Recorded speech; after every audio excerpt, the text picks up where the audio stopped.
ብሎግ ይልሃል። በጠዋት ነቃ ብለን ፏ ያለ ቀን እናሳልፋለን። ከሁሉ አስቀድሞ ፊት መለቃለቅ ግድ ነውና አቧንቧው ስር ሄደን ፊታችን እንታጠባለን። ግን ደግሞ እኛ ግቢ ችግር አለ። ቤት ኪራይ ካዘገየ የቧንቧ ቁልፍ ይደበቅብሃል። በጤዛም ቢሆን እንግዲህ ፊታችንን አባብሰን ጠብስቅ አርገን ቁርሳችንን እንበላለን።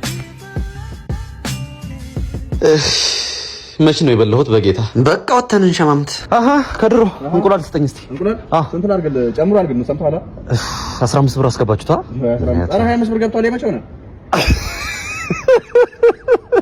አትተጫዋች በእናትህ አድርግ። ዝም ብለህ ይቀልዳል። በዚህ አብሬ ነው ጨምሯል። እሺ ስንት ላድርግልህ ንገረኛ። ምን 25 ብር ነው? እና አንድ እንቁላል ቆየኩ። የዶሮ የዳይኖሰር አይደለም አይደል? በጣም እየተቀለደ ነው ዘንድሮ። ሲጀመር ስፖርት ለጤንነት ምግብ ብዙም አስፈላጊ ነገር አይደለም። ለማሟሟቅ ያህል 20 ፑሽ-አፕ እንሰራለን።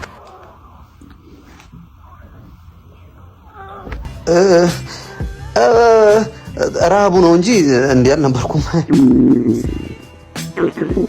ሆዴ ሳይበላኝ ፍሪጁን ቼክ ላድርግ እስቲ።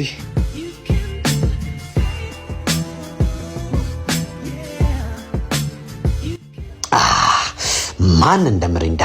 በጣም የድካም ቀን ነበርና ትንሽ ናፕ እናደርጋለን።